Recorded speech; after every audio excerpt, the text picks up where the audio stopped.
Welcome back to the Deep Dive. Today, we're really getting into something tricky, business acquisitions.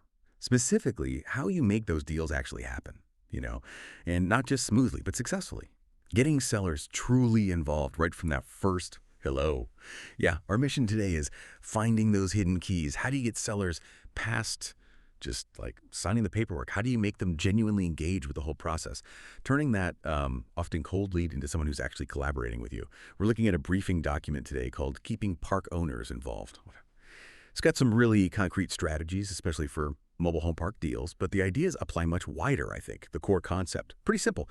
An owner's participation, well, it links directly to how interested they are, how curious, and crucially, their personal connection with you. Exactly. And look, this isn't just about, ticking boxes to close deal.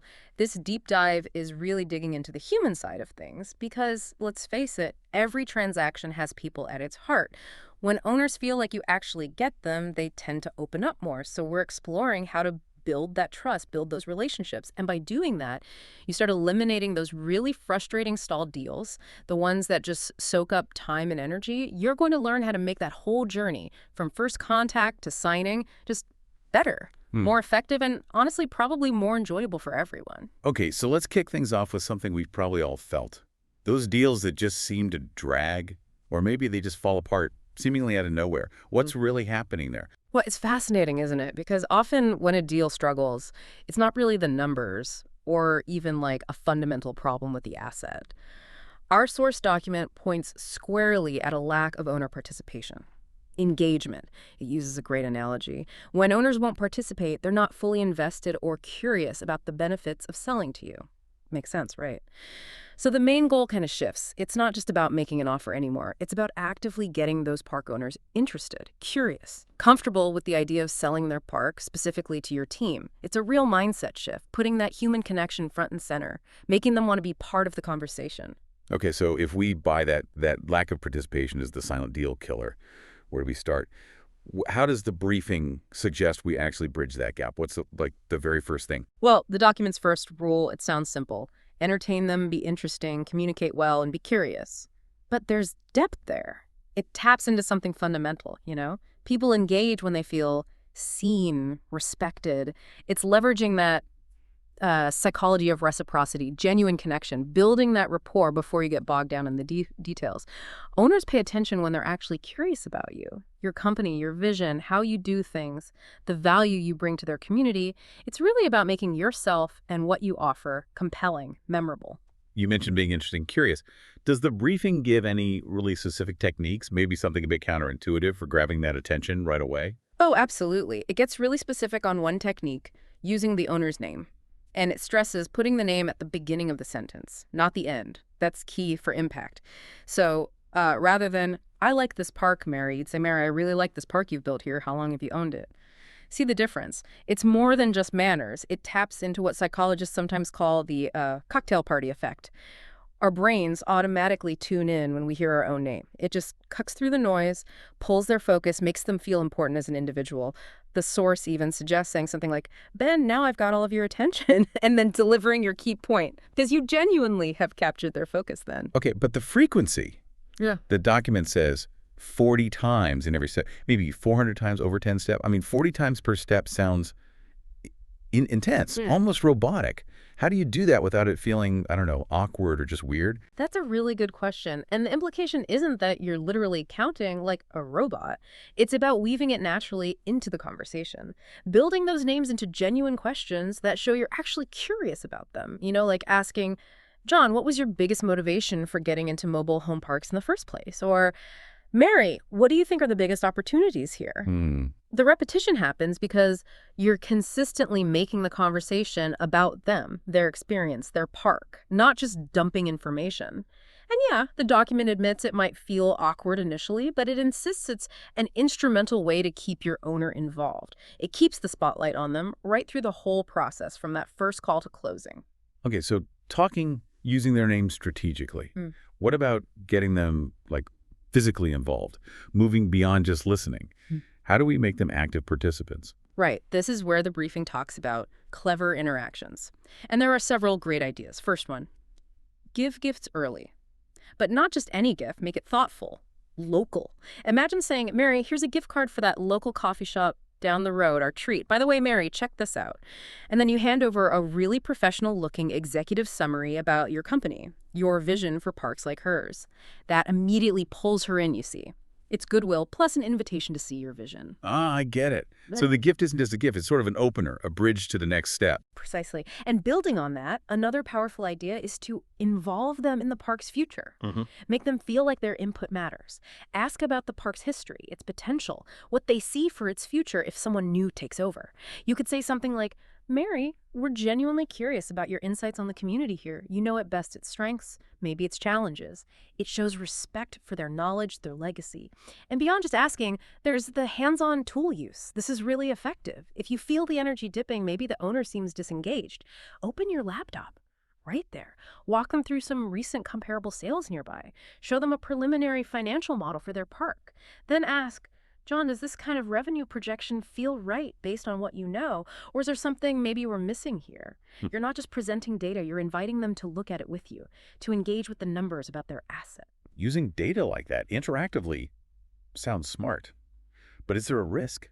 Showing financials too early, could that set unrealistic expectations? Or maybe create anxiety before you've even done due diligence? That's a very fair point, yeah. And the key is transparency, how you frame it. The document implies these are preliminary, they're conversation starters. Tools to build understanding, not final offers set in stone. The goal is to demystify your process, build trust, show how you think, not spring surprises later on. And honestly, it can be even simpler. The source suggests delegate simple tasks. Tiny actions build involvement. Think about asking, John, could you walk me over to the park office for a sec? Or, Mary, would you mind holding my tablet while I point something out on this aerial map? Even just, John, could you maybe check this off on our property sheet here just to confirm? Sure. The goal is clear, as the document puts it. I don't care what it is, I'm going to get them to participate. You're looking to create scenarios for involvement. Could just be asking for a quick look at a specific area, like, Mary, could you show me where the most recent upgrades were done? Every little interaction builds that feeling of investment. Okay, so we've covered the personal touch, that direct interaction. But, technology is everywhere now, right? How does tech fit into this? Can we use it to boost participation, especially if the seller isn't local? You're absolutely right. Tech is a massive lever here. Even for remote owners, the source says there's no reason we can't bring the park to life for them. Think drone footage you can share. Or doing a video call where you walk them through an initial assessment virtually, showing them what you're seeing. It lets owners be there even when they're not there. Bridges that geographical gap, gives them a real connection to the process, even miles away.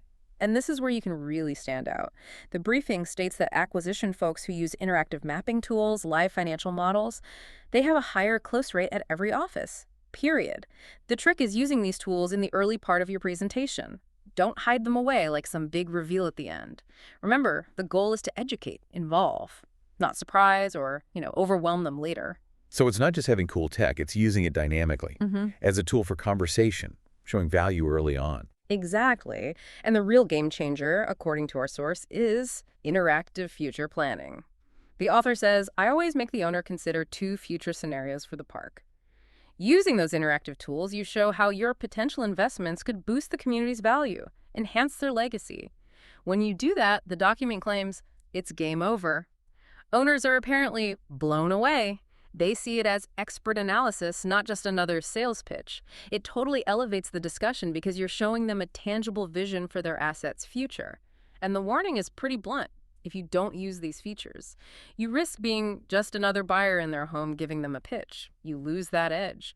Even simple things like a good quality digital camera for documenting things or a portable scanner for grabbing documents quickly, they enhance your professional image, provide unique insights, and help separate you. Right. We've hit the what and how pretty hard. But timing's crucial, isn't it? Yeah. When is the absolute most important time to deploy all these engagement strategies? Critical point. And the briefing really hammers this home. Those first couple of steps you're with an owner, you're laying down the foundation for how your entire acquisition process is going to be. That initial period, absolutely vital. Because, and this is a key quote, in the very beginning of your discussions, that owner hasn't decided whether or not they're going to sell their park, but they've decided if they would sell it to you. Wow, that's a powerful distinction. Not if they'll sell, but if they'd sell to you. That really reframes those first meetings, doesn't it? Fundamentally, it changes everything, and the source warns if that early engagement is weak, if they aren't participating early on, you're just setting yourself up for resistance down the line. It notes the way that people treat you in step 1 and step 2 is the way they're going to treat you in step 9. Makes intuitive sense, yeah. Getting them involved right away helps eliminate the cold leads, the ones where you struggle to get all the decision makers engaged. And it tackles those stalled deal situations head on by building that relationship foundation early. Okay, this sounds like it takes a certain energy, a specific mindset from the buyer side.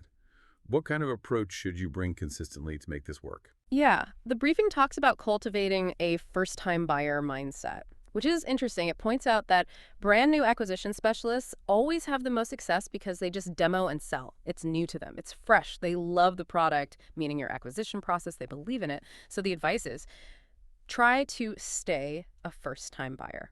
Fight that complacency that can creep in. Don't let the honeymoon wear off where it becomes just another lead. Huh. Keep that energy, that curiosity, that genuine belief in the value you're bringing. And another key piece is to assert your professional authority.